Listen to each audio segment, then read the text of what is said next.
I'd been dreaming of Anton Rio, and I sat up and howled to Antoshi to ask her what the devil was up, and clawed out at the chair where the matches used to be.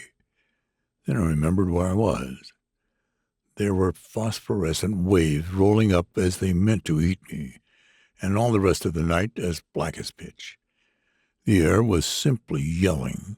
The clouds seemed down on your head almost, and the rain fell as if heaven was sinking, and they were bailing out the waters above the firmament. One great roller came writhing at me like a fiery serpent, and I bolted. Then I thought of the canoe and ran down to it as the water went hissing back again. But the thing had gone. I wondered about the egg then, and felt my way to it. It was all right, and well out of reach of the maddest waves. So I sat down beside it and cuddled it for company. Lord, what a night that was! The storm was over before the morning. There wasn't a rag of cloud left in the sky when the dawn came, and all along the beach there were bits of plank scattered, which was the disarticulated skeleton, so to speak, of my canoe. However, that gave me something to do, for taking advantage of two of the trees being together, I rigged up a kind of storm shelter with these vestiges, and that day the egg hatched. Hatched, sir, when my head was pillowed on it and I was asleep.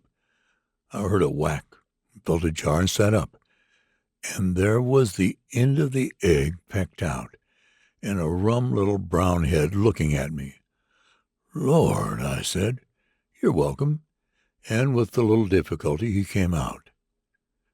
He was a nice friendly little chap at first, about the size of a small hen, very much like most other young birds, only bigger. His plumage was a dirty brown to begin with a sort of gray scab that fell off it very soon, and scarcely feathers, kind of downy hair. I can hardly express how pleased I was to see him. I tell you, Robinson Crusoe didn't make near enough of his loneliness. But here was interesting company.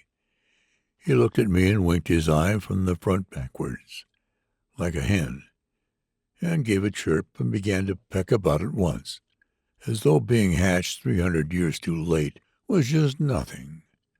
"Glad to see you, Man Friday," says I, for I had naturally settled he was to be called Man Friday, if ever he was hatched, as soon as ever. I found the egg in the canoe had developed.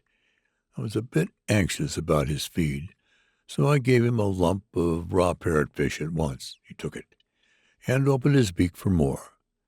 I was glad of that, for under the circumstances, if he'd been at all fanciful, I should have had to eat him after all. You'd be surprised what an interesting bird that Aepyornis chick was. He followed me about from the very beginning. He used to stand by me and watch while I fished in the lagoon, and go shares in anything I caught. He was sensible, too. There were nasty green warty things, like pick gherkins, used to lie about the beach, and he tried one of these, and it upset him. He never looked at any of them again. And he grew. You could almost see him grow. And as I was never much of a society man, his quiet, friendly ways suited me to a T. For nearly 2 years we were as happy as we could be on that island. I had no business worries, for I knew my salary was mounting up at Dawson's. We would see a sail now and then, but nothing ever came near us. I amused myself, too, by decoding the island with designs worked in sea urchins and fancy shells of various kinds. I put Aepyornis Island all round the place very nearly in big letters, like what you see done with colored stones at railway stations in the old country, and mathematical calculations and drawings of various sorts. And I used to lie watching the blessed bird stalking about and growing, and think how I could make a living out of him by showing him about if I ever got taken off.